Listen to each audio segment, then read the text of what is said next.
ETF index mutual funds నేర్చుకుని stock మార్కెట్లో రాణించాలనుకుంటున్నారా? వెంటనే ఈ నెంబర్కి కాల్ చేయండి.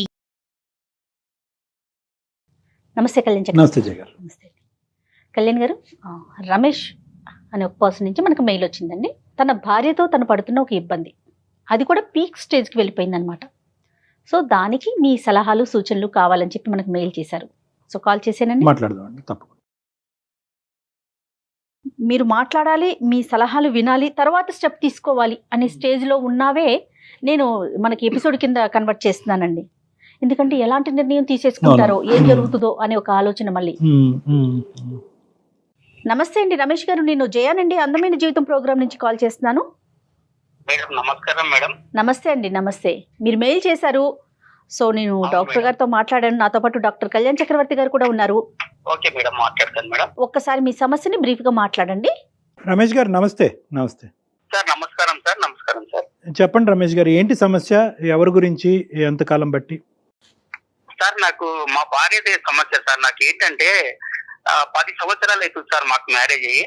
సార్ మాకు 2 పిల్లలు ఉన్నారు సార్. మాకు ఒకరు 7 years, ఒకరు 6 years సార్. ఓకే. మేము ఇక్కడ హైదరాబాద్ లో నివాసం ఉంటున్నాం సార్. ఇక్కడ ఉద్యోగ రీత్యా ఇక్కడికి వచ్చేసి ఇక్కడ ఉంటున్నాం సార్ మేము. అయితే నాకు సాయంత్రము 6ంటికి జాబ్ అయిపోతుంది సార్. సాయంత్రం 6 తర్వాత ఇంటికి వెళ్ళేసరికి నాకు ఒక 20-25 minutes పడుతుంది సార్ నాకు ఇంటికి వెళ్ళడానికి. ఓకే. ఒకవేళ ట్రాఫిక్ జామ్ అయ్యి లేకపోతే ఏదన్నా అటు ఇటు అయ్యి కొద్ది ఒక 10 నిమిషాలు లేట్ అయితే ఇంట్లో నాకు టార్చర్ ఉంటుంది సార్.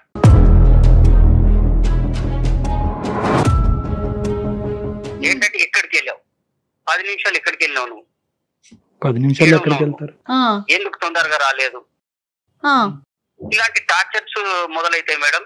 ఓకే. నాకు ఉద్యోగంలో నేను డ్యూటీలోనే నేను టార్చర్ తో ఉంటాను. నేను బాగా పని భారం ఎక్కువయ్యి మళ్ళీ ఇంటికి వచ్చేసరికి ఒక 10 నిమిషాలు లేట్ అవుతే నాకు ఇలాంటి టార్చర్స్ మొదలవుతున్నాయి. మానసిక ఒత్తిడి చాలా ఉంది మేడం నాకు.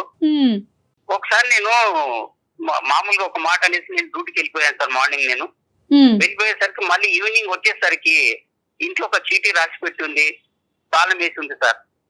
నా గురించి వెతకను.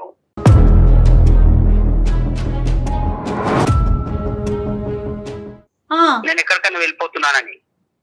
నేను 2 పిల్లలు తీసుకొని వెళ్ళిపోయింది మేడం.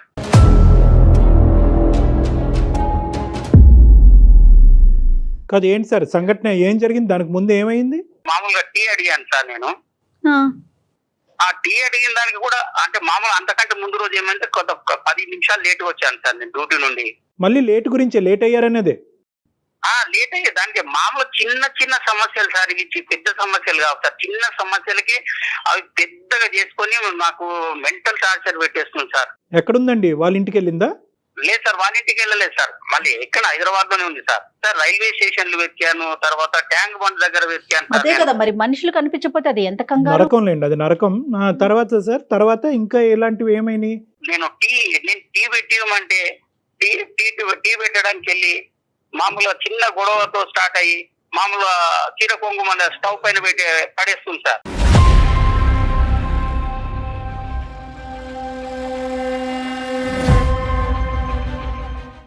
నేను కంగారు పడి మళ్ళీ దాన్ని పోయి ఆర్పాలి సార్. ఆర్పి మళ్ళీ ఏమైంది, ఎందుకు ఇంత చిన్న 2 మాటలు అనుకున్న దానికి మళ్ళీ అంత పెద్ద చేసుకోవడం ఎందుకని నేను ఆర్పేస్తాను సార్. నేను ఆఫీస్ లేనటువంటి రోజు, లేదంటే ఆఫీస్ అయిపోయిన తర్వాత ఇంట్లో మీరిద్దరు ఉన్నప్పుడు మీ ఇద్దరి మధ్యన ఎటువంటి భేదాభిప్రాయాలు రావటం వల్ల ఆవిడ ఇంకా ఆత్మహత్య ధోరణిలోకి వెళ్తున్నారు? అంటే ఆవిడ మాట మీరు వినాలా, మీ మాట ఆవిడ ఆలకించాలా? అదే సార్, ఆమె మాటనే వినాలి సార్ నేను. అదేంటి, అది డబ్బులా, ఇంటి పని, వంట పనా, లేదంటే ఏదైనా ఇన్వెస్ట్మెంట్సా, పిల్లలకు సంబంధించిన అంశాలా, లేదంటే అన్నిటికీ ఆవిడ మాట వినాలా? లేదు సార్, పిల్లలు తర్వాత ఇన్వెస్ట్మెంట్ ఇవన్నీ ఏమి కాదు సార్. ఇవి కాకపోతే నా మాట వినాలి నువ్వు.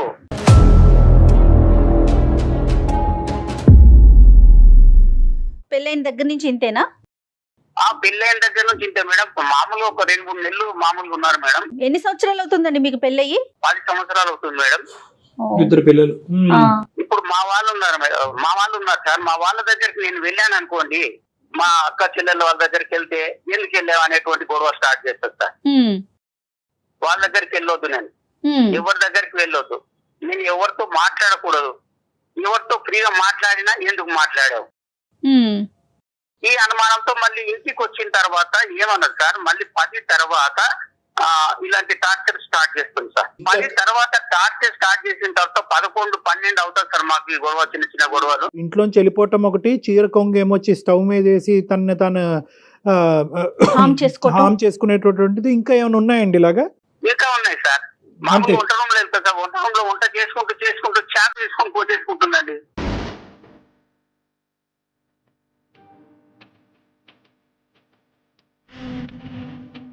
ఇప్పుడు ఇవన్నీ ఏంటి అంటే నా మాట వినాలి అనేటటువంటి ఉద్దేశంతో మీ సైడ్ నుంచి ఆ అటెన్షన్ తన వైపు డైవర్ట్ చేసుకోవాలి, మిమ్మల్ని లొంగ తీసుకోవాలనే ఉద్దేశమా, లేదంటే ప్రాణాలు తీసుకోవాలనేటటువంటి ఉద్దేశమా? లేదు సార్, నన్ను ఏమన్నా సార్, నన్ను ఏమనకుండా ఆమె చేసుకోవడం, ఆమె చేసుకుంటాను సార్. మిమ్మల్ని ఏమి చేయదు, కానీ తను నిజంగా ప్రాణాలు తీసుకోవాలనే ఉద్దేశమా, లేదంటే మీ అటెన్షన్ తన వైపు డ్రా చేసుకునే ఉద్దేశమా? సార్ ఆ టైంలో నేను అటెన్షన్ లేకపోతే ఏమన్నా జరగవచ్చు కదా సార్. అదేలేండి, తన ప్రయత్నం కాస్త నిజం అవ్వచ్చు. ఓకే, అర్థం అవ్వచ్చు కదా సార్. నేను అటెన్షన్ లో లేకపోతే నేను ఏమన్నా అవ్వచ్చు సార్. అంటే అలర్ట్ గా ఉంటాను సార్. నేను ఏ టైంలో ఏమన్నా మళ్ళీ అటు చూసేసరికి ఏదో ఒకటి చేసుకుంటాను సార్. సార్ ఇంకోటి ఒకసారి హ్యాంగ్ కూడా చేసుకుంటారు, హ్యాంగ్ చేసుకోవడానికి కూడా ప్రయత్నం చేసింది సార్. దానికి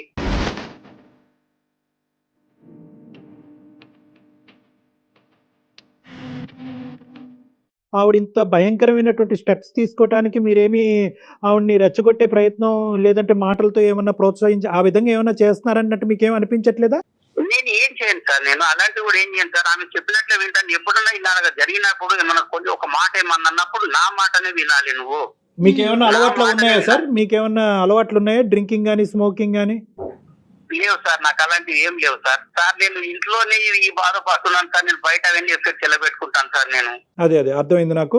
మీరు వెళ్ళి మీ పేరెంట్స్కి కానీ వాళ్ళ పేరెంట్స్కి కానీ చెప్పడం జరిగిందా? ఇది ఏమైనా పెద్దల పంచాయతీ వరకు వెళ్ళిందా ఈ అమ్మాయి యొక్క ప్రవర్తన? ఎందుకంటే రేపు పొద్దున ఆ అమ్మాయి ఏమన్నా చేసుకుంటే ఒకటి ఆ అమ్మాయి చనిపోవటం, పిల్లలకి తల్లి లేకుండా అవటమే కాకుండా మీరు కూడా రకరకాల చిక్కుల్లో పడతారు కాబట్టి ఇది ఎప్పుడు ఇంటి బయటకు తీసుకెళ్లారా? లేదు సార్, వాళ్ళ పేరెంట్స్ తో కూడా మాట్లాడాను సార్. వాళ్ళ పేరెంట్స్ ముందు కూడా సూసైడ్ చేసుకోవడానికి అటెంప్ట్ చేసింది సార్.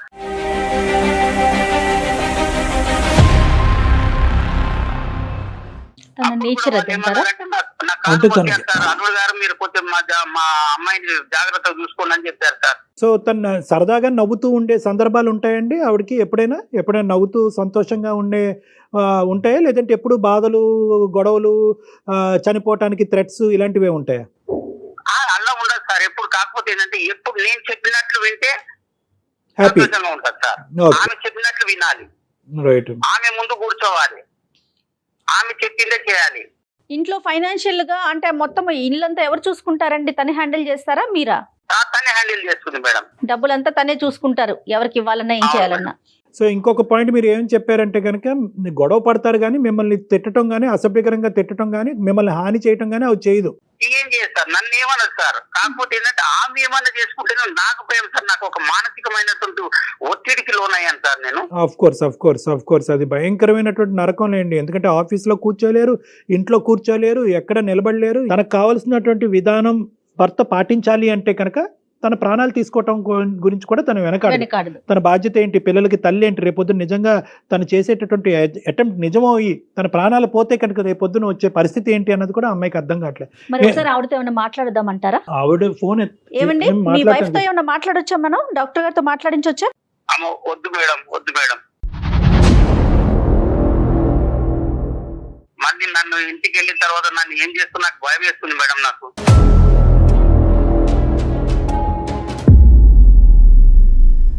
మరి లేదంటే నా దగ్గర తీసుకొస్తారా?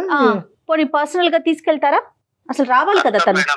చూడండి ఒకసారి ఒక్క నిమిషం రమేష్ గారు, మీరు ఒకసారి ఆవిడకి ఫోన్ కనెక్ట్ చేసి నేను ఎలా మారాలో, నీకు అనుగుణంగా నేను ఎలా మారాలో నాకు అర్థం కావట్లేదు, కాబట్టి నేను ఎలా మార్పు చెందితే కనుక నీకు నచ్చే విధంగా నీ ప్రాణాల మీదకి నువ్వు తీసుకురాకుండా విధంగా మలుచుకోవాలనే ఉద్దేశంతో నేను చేశానని చెప్పి మీ గురించి మాకు కాల్ చేసినట్టు ఆవిడతో చెప్పండి. ఆవిడ గురించి మాకు కాల్ చేసినట్టు వద్దు. అలా అయితే కనుక ఆవిడ మాట్లాడు, 2 సెకండ్లో ఫోన్ పెట్టేస్తారు, రేపు ఇంటికి వెళ్ళిన తర్వాత మీ పని అయిపోద్ది. కాబట్టి నేను ఎలా మారాలి అనే ఉద్దేశంతోనే నేను చేశాను అన్నట్టుగా ఒకసారి ట్రై చేయండి. మీ వైఫ్ గురించి కాదు, మీకోసమే మాకు కాల్ చేశారని చెప్పండి ఆవిడకి, అంతే కదండి? అంతే, బెటర్ అమ్మా. Okay madam. आपका कॉल होल्ड पर है, कृपया प्रतीक्षा कीजिए, please stay on the line. Hello hello Harika, చెప్పు. ఏంటి ఈ టైంలో ఫోన్ చేసావు? ఆఫీస్ లో వర్క్ లేదా? ఉంది, ఆఫీస్ లోనే ఉన్నా నేను. సాధారణంగా చేయను కదా ఫోన్ నువ్వు ఈ టైంకి. చేయను, కానీ ఇవాళ ఏంటంటే సుమన్ టీవీ అందమైన జీవితం ప్రోగ్రామ్ తెలుసు కదా అది. అయితే ఏం లేదు హారిక, మనం ఇప్పుడు చిన్న చిన్న గొడవలు అవుతుంటాయి కదా మనకి ఇంట్లో. అయితే అవన్నీ నువ్వు వాళ్ళ దగ్గరికి వెళ్ళి చెప్తున్నావా కూర్చుని? వాళ్ళకి ఏమి వాళ్ళ దగ్గరికి వెళ్ళి ఏమి చెప్పట్లేదు హారిక నేను. వాళ్ళు ఫోన్ లో ఉన్న లైన్ లో ఉన్నారు. ఆహా, నువ్వెప్పటి నుంచి ఇలాంటి అన్ని చేయడం మొదలెట్టావు? హారిక గారు ఒక్క నిమిషం అండి, మాట్లాడొచ్చండి హారిక గారు? చెప్పండి చెప్పండి. నమస్తే అండి, మేము అందమైన జీవితం ప్రోగ్రామ్ నుంచి కాల్ చేస్తున్నాము. అయితే నమస్తే అండి. నమస్తే రమేష్ గారు, మాకు ఏం లేదు, మీ ఇద్దరి మధ్య ఏదో చిన్న చిన్న డిస్టర్బెన్సెస్ ఉంటున్నాయి. నేను ఎలా మారాలి, నాకేం చేయాలో నాకు అర్థం కావట్లేదు.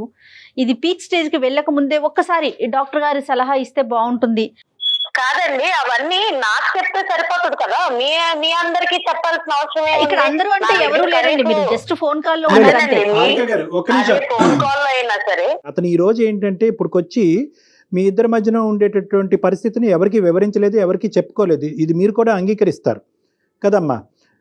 అతను ఏంటంటే అవునండి. ఏదైనా మీ ఇద్దరి మధ్యన 4 గోళ్ల మధ్యనే సెటిల్ చేసుకోవాలి, ఇంటి గుట్టు బయటకు తీసుకెళ్తాం ఎందుకని చెప్పి బహుశా దగ్గర మీ 10 సంవత్సరాల జీవితాన్ని అతను ఈ విధంగానే గడిపాడు. కానీ ఇదే ఫస్ట్ టైం మన ప్రోగ్రామ్ చూసి ఈ ప్రోగ్రామ్ మీద నమ్మకం కలిగి వీళ్ళు ఇన్వాల్వ్ అవుతే కనుక దీనికి ఒక సొల్యూషన్ వస్తుంది అని చెప్పి అది కూడా ఎలా అడిగాడు, ఏమండి మా ఆవిడకి నచ్చేటటువంటి విధంగా నేను మారాలి అని అనుకుంటున్నాను, ఎన్ని ప్రయత్నాలు చేసినా నేను విఫలమవుతున్నాను, నేను నచ్చే విధంగా మారితే కనుక మా ఆవిడ మానసికంగా ప్రశాంతంగా ఉంటుంది, సో మా ఆవిడ ప్రశాంతత గురించి మా కుటుంబం గురించి నాకు ఒక 2 సలహాలు ఇవ్వండి అంటే, బాబు నీ సైడే చెప్తే మాకేం అర్థం అవుతుంది, ఆవిడకి కూడా ఫోన్ కలిపాయి అంటే అతను భయపడుతూ లాస్ట్ మినిట్లో మేమే కన్విన్స్ చేసి మీకు కల్పించామా, దయచేసి ఈ అంశం మీద అతని మీద మీరు కోప్పడద్దు, అసలు మీరు ప్రాణాలే తీసుకునే పరిస్థితి వరకు ఎందుకు వెళ్తుంది, ఎందుకు ఇన్ని అటెంప్ట్స్ చేశారు, ఏం జరుగుతుందో ఒకసారి చెప్పండి అమ్మా ప్లీజ్, మై రిక్వెస్ట్. ఏం లేదండి, ఇప్పుడు నాకు ఒక్కొక్కరికి ఒక్కొక్క రకంగా వాళ్ళ పైన ప్రేమ ఎలా ఉందన్నది తెలుస్తుంది. ఇప్పుడు నా భర్తకి నా పైన ప్రేమ ఎలా ఉందంటే నాకు ఇలాంటి చేసినప్పుడు ఆయనలో ఉన్న అసలైన ప్రేమ నాకు బయటకు తెలుస్తుంది. మిగతా అందరూ సినిమాల్లో చూపించినట్టు బయటకు పై మాట్లాడి అవన్నీ ఉత్తుత్తి డ్రామాలు. ఇప్పుడు భయం వచ్చింది అనుకోండి, లోపల నుంచి ఏమనిపిస్తే అదే కదా బయటకు వస్తుంది, అంతేగాని నటించలేడు కదా, భయం నటించలేడు కదా. సో నాకు ఏదన్నా నచ్చలేదు అనుకోండి, ఇప్పుడు నేను ఏం చెప్పాను, నాతో ఉండమన్నాను, అందులో తప్పేం మాట్లాడా లేదు కదా. నాతో ఉండు, నన్నే చూడు, నాతో మాట్లాడు, నువ్వు మాట్లాడే 10 నిమిషాలైనా నాతో మాట్లాడు, కామెడీ చేస్తా నాతో మాట్లాడు. నేను మా అమ్మగారి ఇంటికి వెళ్ళినా కూడా ఈయన్నే తీసుకుని వెళ్తాను, ఎందుకంటే నాకు అక్కడ కూడా ఒకదాన్ని ఉండడం ఇష్టం లేదు కాబట్టి ఈతో ఉండాలనుకుంటున్నాను, అందులో తప్పేమని చెప్పండి. అతను మీతో ఉండాలి అన్నది అతను ఫుల్ఫిల్ చేయలేకపోతున్నాడా, చేయగలుగుతున్నాడా? చేస్తున్నారండి. ఇప్పుడు దాని గురించి కంప్లైంట్ చేయడం ఎందుకు అని అంటున్నాను నేను. మీకు అవన్నీ కూడా ఒక కంప్లైంట్ లాగా నేను ఇంటికి వెళ్ళినా తీసుకురావాలి, ఇవన్నీ కూడా మీకు చెప్పాల్సినంత ఇది ఉండదు కదా అని నేను అంటున్నా. కానీ అంతకంటే ముఖ్యం ఏంటంటే రోజువారీ అంశాల్లో అతను చెప్పడం ఏంటంటే కనుక నేను ఒకసారి ట్రాఫిక్ డిలే ఇంకో కారణాల వల్ల ఇంటికి టైంకి చేరుకోలేనండి, అది కూడా ఒక ప్రాబ్లం అయిపోతుంది. నిజంగా ప్రాణాలు తీసుకునే అంత భయంకరమైన గొడవలు అంశాలు ఉన్నాయమ్మా మీ ఇద్దరి మధ్యన? అంత అంశాలు ఏం లేవండి. నా ప్రేమ నేను ఇలాగే చూపించగలను, నాకు ఇలాగే వచ్చు, నేను ఇలాగే ఉంటా. నాకు ప్రేమ వచ్చినా కోపం వచ్చినా నేను ఏదైనా ఎక్స్ట్రీమ్ లెవెల్ లోనే చేస్తాను.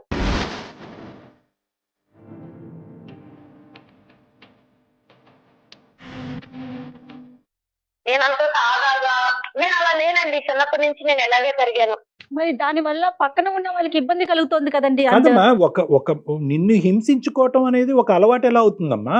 నిన్ను హింసించుకోవటం, బాధ పెట్టుకోవటం ఎలా అలవాటు అవుతుంది? నువ్వు గీసినటువంటి బొమ్మలాగే నలుగురు అందులో ఉండాలి అనేటటువంటిది ఎంతవరకు పాసిబుల్ అవుతుంది? పోనీ అతను గీసినటువంటి విధంగా నువ్వు ఉండగలవా? ఇక్కడ థింగ్ ఏంటంటేనండి, నేను నలుగురిని ఉండాలని నేను కోరుకోవట్లేదు. ఒకటి, నేను ఆయన పెళ్లి చేసుకున్నాను, ఆయన నన్ను పెళ్లి చేసుకున్నాడు, నాకు నా మనిషి అన్న కూడా నాకు తగ్గట్టు ఉండాలన్నది నేను అనుకుంటున్నాను. నేను మా అమ్మ నాన్న వదిలేసి వచ్చినప్పుడు ఇతనే నా ప్రపంచం అనుకున్నప్పుడు నాకు నచ్చినట్టు నేను ఉండాలనుకుంటాను, అందులో తప్పేం లేదు కదండి. ఇంకొకటి, నేను ఎక్కడా కూడా ఏం జరిగినా కూడా నేను అతను ఒక మాట పల్లెత్తి అనలేదు, ఒక రోజు కొట్టింది లేదు, ఒక రోజు ఏమి చేసి తిట్టింది కూడా లేదు. ఏదైనా ఉంటే నన్ను నేను హింసించుకుంటున్నా. అంటే ప్రేమ దక్కించుకోవాలి అంటే కనుక అవతల వ్యక్తిని భయపెట్టి బెదిరించి లొంగ తీసుకుని ఉక్కిరి బిక్కిరి చేసి నువ్వు నన్ను ప్రేమించకపోతే కనుక నేను చెప్పినట్టు నువ్వు వినకపోతే నేను చచ్చిపోతాను అనేటటువంటి మాటలు బట్టే ప్రేమ. అదొకటేనా నీకు తెలిసినటువంటి ప్రేమ, ఒక మనిషి దగ్గర దక్కించుకునే ప్రేమ? నాకు ఇదే తెలుసండి, నాకు ఇలాంటిదే తెలుసు. నా సైడ్ నుంచి ప్రేమ అంటే ఇలాగే ఉంటది, నాదన్నీ ఎక్స్ట్రీమ్ లిమిట్స్ లోనే ఉంటది. మరి తప్పమ్మా, మీరే అలా ఉంటది అంటే కనుక రేపొద్దున మీ పిల్లలు కూడా పెద్ద అయిన తర్వాత అమ్మ నువ్వు ఇలా ఉంటే కనుక మేము చచ్చిపోతాం, అమ్మ నువ్వు ఎగ్జామ్ రాయమంటే మేము చచ్చిపోతాను, అమ్మ నేను ఫెయిల్ అవుతే నేను చచ్చిపోతానని చెప్పి మిమ్మల్ని బెదిరిస్తారు. విధానం ఉంటే కనుక మార్చుకోవాలమ్మా. సారీ, మీరేదో చెప్తున్నారు రమేష్ గారు. ఈ ప్రేమ కోసం, మన పిల్లల కోసము నా తల్లిని, నా తండ్రిని, నా బంధుత్వాన్ని అందరిని వదులుకున్నా, నా స్నేహాన్ని కూడా వదులుకున్నారా హారిక నేను? ఇంకా నీకు ఇప్పుడు ప్రేమ పంచాలి నీకు? నేనేం వదులుకోలేదు నీ కోసం. రోజు వచ్చి నువ్వు ఇంటికాడ కూర్చుని నాతో టైం స్పెండ్ చేయంటే నీకు తప్పు అయిపోయింది. అప్పుడు ఈ పంచాయతీ అంతా పట్టుకెళ్ళి అందరికి వినిపించేటట్టు చేస్తున్నావు నువ్వు. నిన్ను వదిలిపెట్టి ఎక్కడికన్నా వెళ్తున్నానా నేను ఇంటికి వచ్చాక? వెళ్ళినప్పుడు నీకు సమస్య లేదు కదా, నీకు సమస్య లేదు కదా, ఇప్పుడు దాన్ని ఎందుకు పెద్ద సమస్య కింద చూపిస్తున్నావు? నీకు కానటువంటి సమస్య, నీకు ఇప్పటికీ కూడా నువ్వు చేసేటటువంటి భయంకరమైనటువంటి వికృతమైనటువంటి పనులు ఇప్పటికీ మీకు అర్థం కావట్లేదు. ఇవన్నీ వికృతమైనటువంటి పనులు. చెంగేమో వచ్చి స్టవ్ మీద వేయటము, ఇంట్లోంచి పారిపోవటము, ఉరి తీసుకోవటానికి ప్రయత్నం చేయటము, విపరీతమైనటువంటి భయంకరమైనటువంటి ప్రయత్నాలు. నా అలవాటు చిన్నప్పటి నుంచి నా ప్రేమను వ్యక్తపరచడం, ప్రేమను దక్కించుకునేటటువంటి విధి విధానాలు ఇదే అని చెప్పి మీరు గొప్పగా చెప్పుకోకండి అమ్మా. నెంబర్ 1 అని చెప్తున్నారు తనే. ఇది ఎక్స్ట్రీమ్ అని మీకు తెలిస్తే కనుక ఆ ఎక్స్ట్రీమిటీ అనేటటువంటిది మార్చుకోవాల్సినటువంటి బాధ్యత మీ మీద ఉంది. ఒకప్పుడు మీరు మార్చుకోలేరు, కెపాసిటీ మీకు అది లేదు అంటే కనుక మాలాంటి వాళ్ళ దగ్గర రండి, అది రెక్టిఫై చేస్తాం. కానీ దయచేసి నేను చెప్పేది ఏంటంటే ఈ వాతావరణం పిల్లలకి చూపెట్టద్దాం. ఇందాక నేను ఒక మాట అన్నాను, రేపొద్దున మీ అమ్మాయి కానీ మీ అబ్బాయి కానీ అమ్మ నాకు ఇది జరగకపోతే సూసైడ్ చేసుకుంటాను, అమ్మ నాకు ఇది జరగకపోతే మేడ నుంచి దుంకుతాను, అమ్మ ఇది జరగకపోతే టాబ్లెట్స్ మింగుతానంటే ఎలా ఉంటుందమ్మా నీకు? మీ అలవాటు ఇదేరా, అదే అలవాటులో కంటిన్యూ అవ్వండి అని మీ పిల్లలకు చెప్తారా? ఇప్పుడు అంత దూరమే వస్తే నేను అప్పుడు ఏదనిపిస్తే అదే చేస్తానండి. ఇప్పుడు నేను అంత దూరం అవసరం నాకు లేదు. ఇప్పుడు నాకేంటంటే నా భర్త నాతో ఎలా ఉండాలన్నదే నాకు ముఖ్యం. చెప్పండి హారిక, చెప్పండి. చేయాల్సిందంతా చేసి హారిక అంటే ఏం సరిపోద్దు? ఇప్పుడు నిన్నెవరు ఇవన్నీ బయటకు మాట్లాడమన్నారు ఫస్ట్?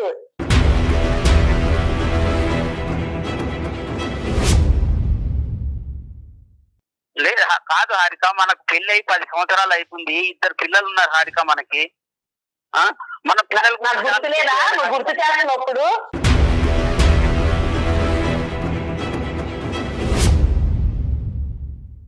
అందుకే కదా నువ్వు సరిగ్గా సరిపోద్ది కదా. నువ్వు అలాంటి ఏమి చేయనప్పుడు నేను ఎందుకు అలాంటి పనులు అంటే సరిగ్గా అంటే ఎలా ఉండాలని కోరుకుంటున్నారు హారిక? నాకేం లేదండి. ఆఫీస్ అయిపోయాక వచ్చి నాతో పాటు కూర్చొని టైం స్పెండ్ చేయాలి, నాతో మాట్లాడాలి, ఏదన్నా ఉంటే నాతో షేర్ చేసుకోవాలి, అన్ని నేనే అవ్వాలని నేను అనుకుంటున్నా. అందులో తప్పే ఉంది. ఆయనకంటూ సొంత ప్రపంచం నీవు చెప్పి నేను ఏం పాటించట్లేదు హారిక. నేను ఇంట్లో ఉండట్లేదు, ఎక్కడికైనా బయటకైనా వెళ్తున్నాను హారిక. ఇప్పుడు నేను ఎలాంటి టైంలో నేను అలాంటి అటెంప్ట్స్ చేస్తున్నాను చెప్పు. నువ్వు ఏదన్నా నేను చెప్పింది చేయకపోతేనే కదా నేను చేస్తున్నాను. అమ్మ నువ్వు అడిగేటటువంటివన్నీ అడుగుతున్నావు, అతను ఏమంటే చేసేటటువంటివన్నీ అతను చేస్తున్నానని అంటున్నాడు. ఇప్పుడుకొచ్చి నువ్వు చేయలేకపోతున్నావు, ఇది చేయలేకపోతున్నావు అని చెప్పి ఒక్కటి కూడా ఇది చేయలేదు, ఇది చేయలేకపోయాను మీరు చెప్పలేకపోయారు.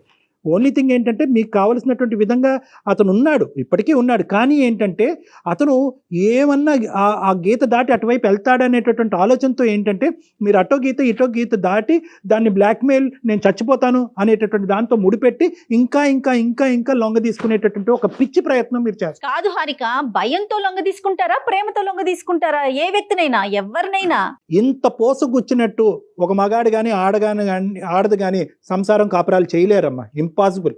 అతని వ్యక్తిత్వం బట్టి అతను ఉంటాడు, మీ వ్యక్తిత్వం బట్టి మీరు ఉంటారు. At the end of the day మీ ఇద్దరి మధ్యన ఒక బంధం ఉంటుంది, ఆ బంధానికి ఒక ప్రేమ ఉంటుంది, అంతేగాని ఇదేదో 2 1 2 2 2 4 2 3 6 అన్నట్టుగా ఉండదమ్మ.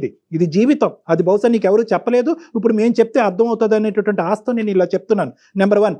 నెంబర్ 2 ఏంటంటే ఈరోజు నిజంగా ఈరోజు ఎంతో అదృష్టం బాగుంది కాబట్టి ఈరోజు నువ్వు నేను మాట్లాడుకుంటున్నావు అమ్మా. నువ్వు చేసినటువంటి ఒక్క అటెంప్ట్ అయినా కూడా ఈరోజు నిజమై ఉంటే కనుక నీ ప్రాణాలే దక్కుండేవి కాదు. ఒక పనికిరాని కారణానికి ప్రాణాలు తీసుకున్న ఒక భార్యగా, ఒక తల్లిగా చరిత్రలో నిలిచిపోతావు నువ్వు. ఏమన్నా అర్థం ఉందా? మీకేమన్నా క్యాన్సర్లు ఉన్నాయా? రేపో మాపో చచ్చిపోతున్నారా? లేదంటే ఇంకేమైనా బలమైనటువంటి ఫైనాన్షియల్ బలహీనతలు ఉన్నాయా? తినటానికి తిండి లేదా? పడుకోవటానికి ఇల్లు లేదా? ఏం లేదు మీకు. అన్నీ ఇస్తే దేవుడు అన్నీ ఇస్తే ఇదొక రోగమేమో అని అనుకోవాలి మనం. నిజంగా నాకు కోపం వస్తుందమ్మా. ఇది కాదమ్మా బతికేటటువంటి విధానం. నీకు విపరీతమైనటువంటి యాంగర్ మేనేజ్మెంట్ ప్రాబ్లమ్స్ ఉన్నాయి. అది ఒక మానసిక రోగం. దానికి ట్రీట్మెంట్ తీసుకోవాలమ్మా నువ్వు.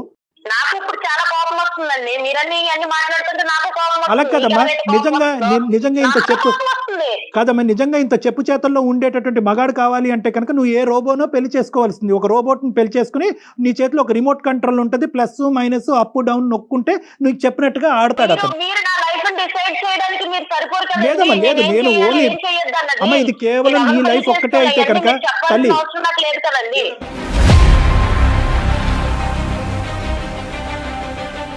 నీ లైఫ్ ఒక్కటే అయితే కనుక నేను ఇలా మాట్లాడినమ్మా. నీ లైఫ్, నీ పిల్లల లైఫ్, నీ భర్త లైఫ్, అందరి లైఫ్స్ ఇక్కడ ముడిపడి ఉన్నాయి కాబట్టి నీకు చెప్తున్నాను. నీకొక్కదానికి చెప్పేటటువంటి కెపాసిటీ నాకు లేకపోవచ్చు. అర్థమయ్యే విధంగా డాక్టర్ గారు చెప్తుంటేనే మీరు మాట్లాడే విధానం అర్థమవుతోందండి. మీరు ఎలా మాట్లాడుతున్నారు? డాక్టర్ గారు ఏం చెప్తున్నారు, మీరేం మాట్లాడుతున్నారు? మీరెవరు అని అడుగుతున్నారు. ఏమండి పద్ధతేనా? నాకు ఇదంతా కాదండి. నాకు ఇంకొక పర్సన్ మా రిలేషన్ లో దూరడం నాకు ఇష్టం లేదు.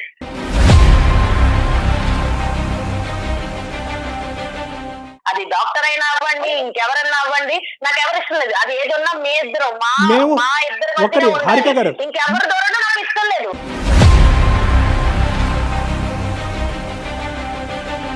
సూపర్, కరెక్ట్ హారిక గారు. ఈ సెకండ్ లో మేము ఫోన్ కాల్ కట్టి బయటకు వెళ్ళిపోతాం.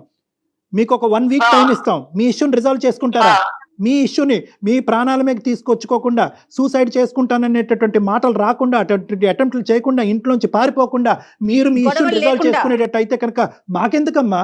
మాకు ఇంకో 2000 మీ ఈమెయిల్స్ వెయిట్ చేస్తున్నాయి. మాకు బాబు మాకు హెల్ప్ చేయండి, బాబు మాకు హెల్ప్ చేయండి అని ఇంకో 2000 ఈమెయిల్స్ మాకు పెండింగ్లో ఉన్నాయి. వాళ్ళకి చేసుకుంటాం. పోయి వద్దనుకునే దానికి నీకెందుకు చేస్తాం? నిజంగా నువ్వు వారం రోజుల టైంలో కదమ్మా హారిక గారు, నిజంగా అతను చేసినా మేం చేసినా ఎవరు చేసినా ఒక వారం రోజుల్లో మీ యొక్క ఇష్యూని మీ హస్బెండ్కి మీ పిల్లలకి ఇబ్బంది లేనటువంటి పరిస్థితుల్లో రిజాల్వ్ చేసుకునే కెపాసిటీ, మెంటాలిటీకి మీకుందా?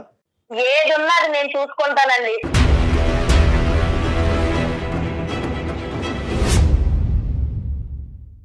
ఎలా ఉండాలి, ఎలా చేయాలి, ఏం చేయాలి అన్నది నాకు ఎవరు చెప్పినా నచ్చదు. అమ్మా నార్సిస్టిక్ పర్సనల్ అంటారు, అహంకార ధోరణి. వినాలంటే నేను అదే అనుకుంటా. పెళ్ళై నేను వచ్చిన తర్వాత ఇతనే నా ప్రపంచం, ఇతనే నా సర్వస్వం అనుకున్నప్పుడు నేను ఏం చెప్తే ఆయన కూడా ఉండాలి.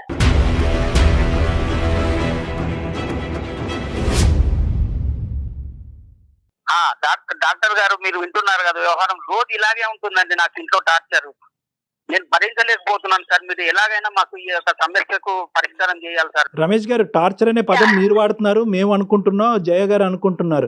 కానీ అక్కడ ఆవిడ అనుకోవట్లేదు కదా. ఆవిడకి అది టార్చర్ లా కనిపించట్లేదు. అది విధానము, అది ఒక పద్ధతి, ఆవిడ నేర్పరితనము, ఆవిడ ఆలోచన శైలి. పుట్టేరుగా ఆవిడ ఇలాగే బతికిందంట. మా వాళ్ళని అందరిని వదులుకున్నాను సార్, నా ఫ్రెండ్స్ వదులుకున్నాను. అదే మీరు చేసిన పొరపాటు. పొరపాటు ఏంటంటే ఆవిడ ఒక చెయ్యి పట్టుకుని కిందకి, మీ కాలర్ పట్టుకుని ఒక్కొక్క మెట్టు కిందకి ఈడ్చుకుని వస్తున్నంత సేపు మీరు కిందకు వచ్చారు. ఎందుకు వచ్చారంటే కుటుంబాన్ని కాపాడటానికి మీరు వచ్చారు. కానీ అది ఆవిడకి అలవాటు, పరిపాటు కింద అయిపోయింది. సో ఈ మనిషిని పూర్తిగా కిందకి తీసుకొచ్చి కాళ్ళ కింద చెప్పులాగా మార్చుకోవాలనే ఉద్దేశంతో ఆవిడ వెళ్తుంది. అది కరెక్ట్ కాదు. ఆవిడకి ఎవరు చెప్పలేకపోతున్నారు. ఈ రోజు వాళ్ళ తల్లిదండ్రులు చెప్పినా ఇది చాలా చాలా బాగా నేర్చుకుని ఈ రోజు నువ్వు ఫోన్ చేసి ఎలా ఉంది అలా ఉంది అని అంత చెప్పుకునేట్టుగా తయారయ్యావు కదా. నువ్వు ఇంటికి రా, చెప్తాను నీ పని.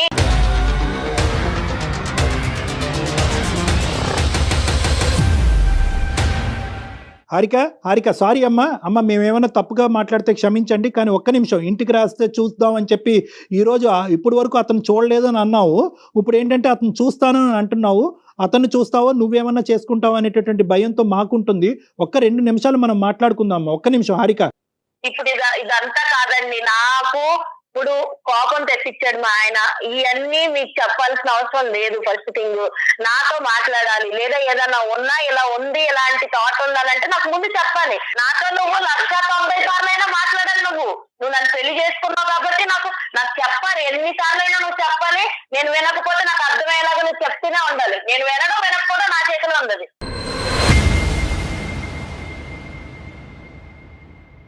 అబ్బా హారిక మనకు పెళ్లి Gone. చేసిన పెద్ద మనుషులే కదా, వాళ్ళే కదా మనకు అంతా చేసేది. పెద్ద ఆయన మనుషులే అలా కదా పెళ్లి మాట్లాడుతుంటే మరి చేసేది. ఆవిడ అట్లాగే వాళ్ళు మాట్లాడుతుంది సర్ది చెప్తారు కదా మనకి. అతను గట్టిగా మాట్లాడితే ఆవిడ చేయిపోయి ఏదైనా చేసుకుంటదని అని చెప్పి భయం. అతను పిల్లిలాగా అతను ఉన్నాడు. కాదమ్మా హారిక, హలో హారిక అమ్మా, చెప్పండి. నీకు చెప్పేటటువంటి కెపాసిటీ, స్థాయి, స్తోమత బహుశా ఎవరికి లేదేమో. అలాంటి వాడు ఎవరు ఇప్పుడు వచ్చి భూప్రపంచమే పుట్టెరుగు ఉండడు. కానీ నేనేమంటున్నానంటే ఒక్కసారి ఇదే పని ఏదైతే కనుక నువ్వు నచ్చక మీ ఆయన ఆత్మహత్య ధోరణి ఇదే రేపు పొద్దున ఫ్యూచర్ గురించి నాకు అనవసరం అండి, ఈ రోజు గురించే నేను బతుకుతాను అని చెప్పి ఏదో మాట్లాడుతున్నావు. కానీ రేపొద్దున నీ పిల్లలు ఇదే చూసి అమ్మ మేము కూడా చచ్చిపోతామమ్మా అనేటటువంటి మాట అంటే కనుక అది మీరు ఏకీభవిస్తారా? ఒక ప్రాబ్లంకి అది సొల్యూషనా? నేను అందుకే అంటున్నానండి, నేను ఫ్యూచర్ గురించి ఇప్పుడు ఆలోచించను. అండ్ ఇంకా మేము ఏం గొడవ పడినా ఏం చేసినా సరే అది మేమిద్దరం ఎక్కువ ఉన్నప్పుడే నేను ఎక్కువ గొడవ పడ్డాను, కానీ పిల్లల ముందు నేను అంత ఎక్కువగా అయితే గొడవ పడిన సందర్భాలు అయితే లేవు. అమ్మా ఇది ఎంతకాలం నీ ఫ్యూచర్ ఎక్కడో లేదమ్మా. నీ ఫ్యూచర్ ఏమి 100 కిలోమీటర్ల దూరంలో లేదు. ఇది ఒక 10 రోజుల్లో, ఒక 2 నెలల్లో, ఒక సంవత్సరం దూరంలోనే ఉంది. ఇటువంటి ధోరణి నీ పిల్లలకు అలవాటు అవటానికి, ఇటువంటి ధోరణిలో మీ భర్త కూడా మాట్లాడటానికి, లేదంటే ఈ హింస భరించలేక నువ్వు చెప్పి చేస్తున్నావు. అతను చెప్పకుండా చేస్తాడు. చేయొచ్చు. అతను చెప్పకుండా చేస్తాడు. అప్పుడేం చేస్తాడు? హారిక నా ఆలోచన అంతా నువ్వు నా పిల్లలే హారిక, మీరే నాకు సర్వస్వం హారిక. నాకు అంత ఆలోచన ఉన్నాడు అయితే నువ్వు ఇట్లా ఫోన్లు కలిపి ఫోన్లు చేయించి మాట్లాడించాడు కాదు. కానీ నువ్వు మాట్లాడుకో, నువ్వు చేసినంత చూసాను, నువ్వేం చేసావు కూడా నాకు అర్థమైంది. నీకు ఎంత సంధిస్తే నువ్వు ఎలాంటి పనులు చేస్తావో కూడా నేను ఊహించగలను. అందుకే నేను ఎంత కూడా నీకు గ్యాప్ ఇవ్వకుండా నువ్వు టైం అయ్యేకి ఇంటికి రావాలన్న, అందులో నేను నిస్వార్థంగా ప్రేమించాలని అనుకుంటున్నా. అందులో తప్పే ఉంది? నీకు అది ఇబ్బంది అయిపోతుందా? నాకు తెలియక అడుగుతున్నాను. కాదు హారిక, నేను కాదని ఎక్కడికన్నా వెళ్ళానా రాధిక? నేను ఎక్కడికన్నా వెళ్ళానా? వెళ్ళనప్పుడు నీకు కంప్లైంట్ లేనప్పుడు ఇప్పుడు ఎందుకు దాన్ని పెద్ద కంప్లైంట్ కింద చూపిస్తున్నావు? మరి కాదు హారిక, నువ్వు చెప్పినట్టే వింటున్నాను కదా హారిక. ఏంటి నాన్న నువ్వు చెప్పినట్టే వింటున్నాను? నువ్వు ఆవిడ టీచరు, నువ్వు స్టూడెంటా? బాగుందయ్యా మీ స్కూలు. ఇదంతా కాదు, నేను చెప్పినట్టు వింటున్నాను అని అంటే మరి ఆవిడ చెప్పినట్టే విను. మాకెందుకు ఫోన్ చేసావు? ఇక్కడ కర్ర ఎరగకూడదు, పాము సాగకూడదు అంటే ఎలాగా? మేము గట్టిగా చెప్తుంటే నువ్వేమో ఆ అమ్మాయి కాళ్ళ వేళ్ళ పెట్టుకుని నువ్వు బతుమాలుతున్నావు. సరే నీ భయాలు నీకు ఉండొచ్చు, ఇంటికి వెళ్ళేటప్పటికి ఆ అమ్మాయి ఏమవుతుందో అనే భయం నీకు ఉండొచ్చు. కానీ ఈ సమస్యకి పరిష్కారం ఎలాగా? ఆ తల్లిదండ్రులు చెప్పలేరు, ఎదిరింటోళ్ళు పక్కింటోళ్ళు చెప్పలేదు, ఒక డాక్టర్ గారు, ఒక సీనియర్ యాంకర్ గారు చెప్పలేరు. ఇంకెవరు చెప్తారు? ఆవిడకి ఎవరొకరు చెప్పాలి కదా. మేము ఒక విధంగా తీసుకెళ్తుంటే నీ కాలు పట్టుకుంటా, నీ పాలు పట్టుకుంటా, నువ్వు సమయం అంటే ఏంటి? హారికాని నువ్వు చూసుకోకపోవటం కాదు, హారికానికి అవసరానికి మించి నువ్వు చూసేసుకున్నావు. హారికానికి కావాల్సినటువంటి ప్రేమ అవసరానికి మించి ఇచ్చేసావు. ఆవిడకి సరిపోవట్లేదు, ఎన్ని బకెట్లైనా ఇంకా నిండట్లేదు ఆవిడకి. ఇప్పుడు మళ్ళీ మేము ఎలా మాట్లాడితే కనుక అక్కడేం గొడవ అవుతుందనే భయంతో ఇంకా నేను అసలు సిసలుగా నేను ఇంకా మాట్లాడలేకపోతున్నాను. నాకు భయం వేస్తుంది ఇక్కడ. ఇన్ని మాటలు అనిపించాలని నన్ను చోపి ఫోన్ చేసింది లేదా మెయిల్స్ పెట్టింది? నిన్ను ఇన్ని మాటలు అనిపించడానికి కాదు హారిక, మనకేమైనా సొల్యూషన్ దొరుకుతుందేమోనే నేను కాల్ చేశాను. నేను ఆహా సొల్యూషన్ రా, ఇంటికి రా, నేను చూపిస్తాను నీకు సొల్యూషన్ ఏంటో.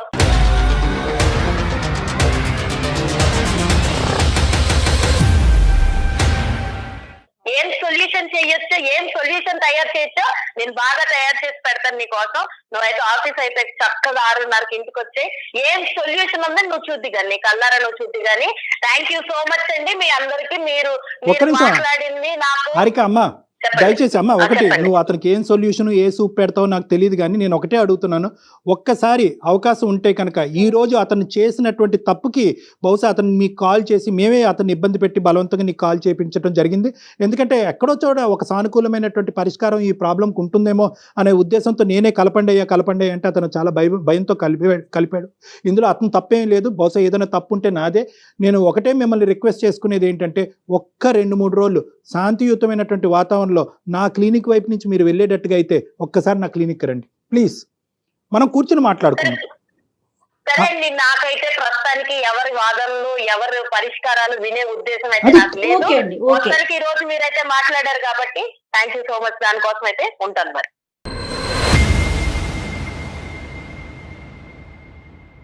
ఉన్నారండి? మీరున్నారా? ఉన్నాను మేడం. బాగా అర్థమైంది లేండి మాకు మీ పరిస్థితి. 10 ఏళ్ల నుంచి మీరు ఎంత బాధ అనుభవిస్తున్నారు. తర్వాత ఆవిడ అలా మీరు ఇలా ఉండబట్టి ఆవిడ అలా మాట్లాడుతుందేమో. అదొక పాయింట్. రెండోది ఏంటంటే నేను ఇన్ని త్యాగాలు చేసేసాను, అన్ని త్యాగాలు చేసేసాను. మీరు ఎన్ని త్యాగాలు చేసినా కూడా at the end of the day ఈ సమస్యకి పరిష్కారం అయితే లేదు కదా. కాబట్టి మీకు అర్థం అవ్వాల్సింది ఏంటంటే మీరు మీలాగా బతకటం అనేటటువంటిది కూడా ఇంపార్టెంట్. మీరు త్యాగాలు అనే ధోరణిలో వెళ్తూ మిమ్మల్ని మీరే మర్చిపోయేటటువంటి విధంగా ఆవిడ కాళ్ళ కింద ఒక ఇదిగా మారిపోవటం అనేది కూడా కరెక్ట్ కాదన్నది ఇప్పుడు అర్థం అవుతుంది. మీరే తెలిసి తెలియకుండా ఆవిడకి నేను లొంగ తీసుకునే కొద్దీ ఇంకా తొక్కే కొద్దీ మా ఆయన ఇలా అవుతాడు అనేటటువంటిది అలవాటు చేశారు. ఇక్కడ మీ జుట్టు సరే. అందించేశారు. జుట్టు అందించారు. ఇప్పుడు ఏంటంటే టూ లేట్. ఇప్పుడు ఇదంతా మాట్లాడుకో మొక్కగా ఉంది మానే వంగునా అని అంటారు. సో ఇదంతా టూ లేట్. స్టార్టింగ్ లోనే ఏంటి నువ్వు చేసేటటువంటి డామినేషన్ ఇది కరెక్ట్ కాదు. అంటే నా ఫ్యామిలీ అని నా ఫ్యామిలీ కోసం చేశాను సార్ నేను ఇదంతాను. చేశారు కానీ ఫలితం ఏది? ఆ బకెట్ ఎక్కడ నిండింది? ఆ సంతృప్తి ఎక్కడొచ్చింది? ఇంత చేసినా కూడా ఆవిడ నోట్లోంచి ఒక్క పదం వచ్చిందా? ఏమయ్యా నాయన నువ్వు ఇన్ని చేసావు, ఇన్ని త్యాగాలు చేసావు అని ఒక్క మాట వచ్చిందా? కానీ నెగిటివ్ గా కూడా ఏం చెప్పలేకపోతున్నారు కదా కళ్యాణ్ లేదు, గారు. అక్కడ నెగిటివ్ గా లేదు. ఆవిడ చెప్పేది ఏంటంటే ప్రేమ దక్కించుకోవటం అనే దానికి ప్రాసెస్ ఇదేనంట. అంటే ఏంటంటే అవతల మనిషి ప్రేమించకపోతే ప్రేమ ఇవ్వలేనేమో అనేటటువంటి భయంతో అతన్ని పిండి భయపెట్టి అతనిలో ఒక బెదిరింపు చేసి ఆ అది ప్రేమ కూడా దక్కించు. తనకు తాను హామ్ చేసుకుంటూ తనకి తాను హామ్ చేసుకోవటం అనేటటువంటిది కూడా ఏంటంటేనమ్మా ఇక్కడ చాలా వరకు చనిపోవాలి అనే ఆలోచన కాదు ఇది. బెదిరించేటటువంటి ధోరణే. కానీ ఇందాక రమేష్ గారు అన్నట్టు ఆ బెదిరింపు కాస్త నిజం అవ్వచ్చు. ఏదైనా అవకాశం ఉంటే ఒకసారి డాక్టర్ గారి దగ్గరికి వచ్చి కలిసే ప్రయత్నం చేయండి మీ వైఫ్ ని తీసుకొని. అంత అవకాశం ఇస్తారా మీకు? ప్రయత్నం చేస్తాను మేడం. డెఫినెట్ గా ఇదైనా ప్రయత్నం చేయండి. ఈ విషయాన్నైనా డాక్టర్ గారి దగ్గరికి తీసుకెళ్లేదైనా చాలా సిన్సియర్ గా గట్టిగా ప్రయత్నం చేసి ఆయన దగ్గర కూర్చోబెట్టండి. ఆయనతో మాట్లాడిన తర్వాత అంటే డైరెక్ట్ గా ఫేస్ టు ఫేస్ మాట్లాడేటప్పటికి కొంచెం ఆలోచనలు మారుతాయి కదా. తప్పకుండా ప్రయత్నం చేస్తాను మేడం. నేను రిక్వెస్టింగ్ గానే మాట్లాడండి. అవసరమైతే ఓ 2 అపాలజీలు చెప్పండి. అలాగే సార్, అలాగే చేస్తాను. రైట్ అండి. ఓకే రమేష్ గారు, అసలు సమాజం గాని కుటుంబ సభ్యులు గాని ఎవరు తోడుంటారండి ఇలాంటి క్యారెక్టర్ కి? ఫైనల్ గా చాలా మంచి ప్రశ్న అడిగారు. ఫైనల్ గా ఇలాంటి వాళ్ళ జీవితాలు ఏకాకిలు అయిపోతాయి. ఎవ్వరు ఉండరమ్మా, సంబంధికులు ఎవరు ఉండరు. వెనక్కి తిరిగి చూస్తే ఎవరు ఎవరు ఉండరు. కనిపించరు. తల్లిదండ్రులు ఆల్రెడీ డిశ్చార్జ్ అయిపోయారు. భర్త ఎంతో కాలం ఉండడు ఇలాంటి వాళ్ళతో. మనం ఇది రెక్టిఫై చేయకపోతే పిల్లలకి ఏముంది అంత ఓపిక పిల్లలు ఎందుకు? అమ్మ నీ తిండి అక్కర్లేదు, మా తిప్పలేదు, మేము పడతామని చెప్పి తొందరలోనే వాళ్ళు దండం పెడతారు. సో ఇలాంటి వాళ్ళు ఖచ్చితంగా ఏకాకిలు అయిపోతారు. దేవుడి దయ వల్ల మీ దాకా కౌన్సిలింగ్ వస్తే బాగుంటుంది. నేనైతే మన ప్రోగ్రామ్ ద్వారా అది కోరుకుంటున్నానండి. చూద్దాం మేడం, చూద్దాం. రైట్ అండి. నమస్తే. అందమైన జీవితం సమర్పిస్తున్న వారు 49 అంటే సంతోషం, 49 అంటే సంతానం. సహసమర్పణ అవిస్ హాస్పిటల్.